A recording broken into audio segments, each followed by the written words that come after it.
This GMPGL, you can expect to see a lot of things. You've gathered together, I mean, the best of the best. I mean, this is everything the Philippines has to offer. You've got some amazing Dota teams. I could list them all, it would take a long time. But when you get teams of this caliber, bring them all together in front of such an amazing crowd at such an amazing event. I mean, you've got it there. You've got the strategy, the mind games, the finesse. You've got trash talk. I mean, the emotions are going to be going high. The players are going to be getting right into this.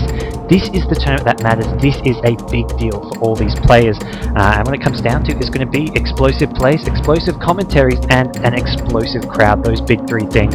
And when we walk away from the event, we're going to have a champion. That is the one thing that you have to remember. We're going to have a champion at the end of this event, a champion who can call themselves the best team in the Philippines, the champions of the Philippines. That's a title that they can walk around with pride, saying we are the champions of the Philippines, we are your champion.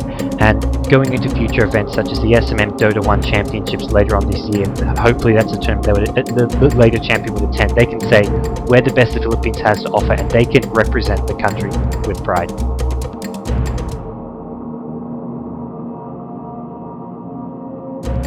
The thing I'm most excited about coming to the Philippines for, it's got to be the commentating. I got into esports as a whole for the commentating aspect. I started probably about a year and a half ago, and I was doing it. Started out as literally 1 or 2 viewers, became 10, became 20, became 50. For a good 6 months, I never really got more than maybe a couple hundred viewers, but I did it, and I still do it because I love it. I wouldn't be here today if it wasn't something I'm passionate about. I didn't decide, okay, commentating is a job that interests me. Let's try and get into this field and become a professional. I mean, like, people go to med school, become a doctor. I didn't go think, let's get into commentating, become a professional commentator. I just did it because I enjoyed it. I did it because people received me most of the time pretty well. I got so much encouraging feedback, so much negative feedback. People were hating on me left, right, and center, but I just kept at it because I had so much fun doing it.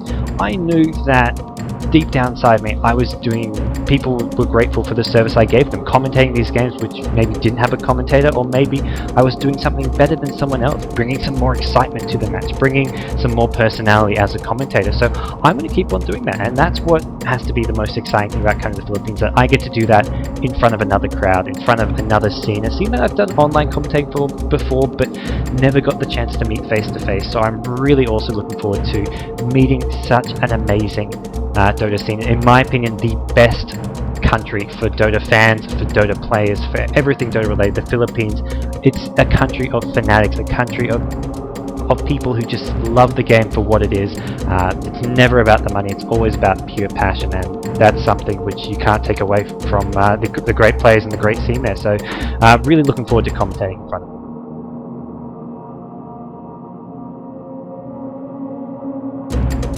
I don't think there's one specific match or two teams that I want to see go up head to head and say that's going to be the best match or the match I'm most looking forward to. There's definitely some players I love to see. There's some great rivalries as well. It's always fun when you have maybe Dreams versus against Mineski, with Jules against his old team. But a lot of teams have had sort of roster reshuffles, have switched their teams around, and we're seeing some new faces. So to say what match am I most looking forward to, it'd probably be the Grand Finals. The Grand Finals is going to be, that's the highlight of the tournament. That's what everyone wants to know. Who is going to be that champion? And that's where the crowd is going to be at its peak, probably getting most into the tournament as a whole. So I'd say the Grand Finals. As for who that's going to be, I don't have a clue. As for who I want it to be, I mean, there's no team that really sticks out to me and say, if these two teams made it to the Grand Final, it'd be a dream final. I mean, there's a good 5 or 6 teams that everyone loves to see and have been constantly bringing their best and bringing some top-class matches. So I can't say any two teams.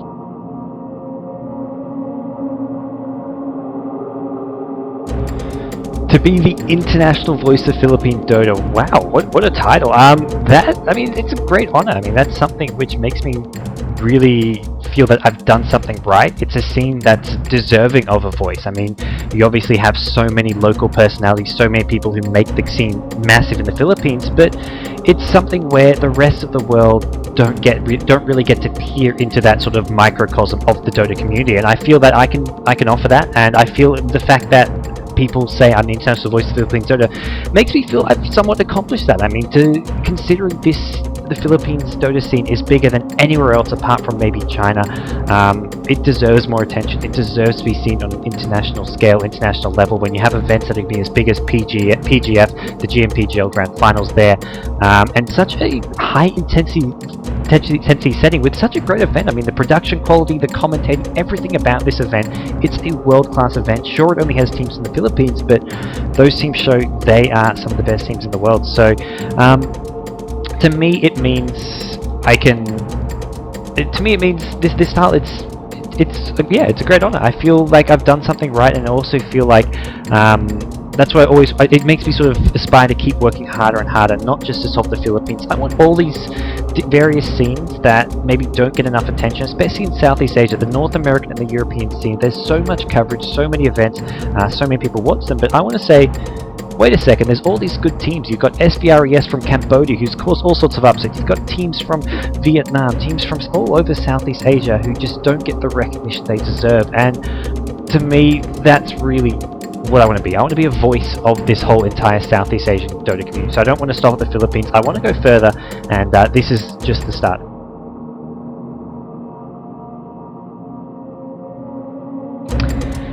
To my fans, who are apparently thousands and thousands, I'm excited to meet you guys. I'm excited to meet every single one of you. I feel a great connection to everyone who has helped me get where I am, who's helped build these opportunities. I started off small. A few people, such as Dane from GIGABYTE, just had complete and utter faith in me. They trusted me, and as a result, I got the opportunity to become as big as I am, to do as much as I want to do. So to my fans out there, get excited. The GMPGL is going to be one of the most explosive events of all time, maybe of your whole lifetime. PGF is going to be absolutely amazing. So definitely get excited. Come on down if possible. I'm going to be there for the entire PGF. I'm going to be there for an extra 3 or 4 days afterwards, hopefully going around to a couple of different cafes. So come and say hello, come and meet me. I'm not as scary as I may look, because I'm ridiculously tall. I'm actually quite skinny. But guys, get excited. And this is how I feel about every single one of you, and what I feel about this whole Philippines Dota scene and everything that it's helped me become as a Dota commentator.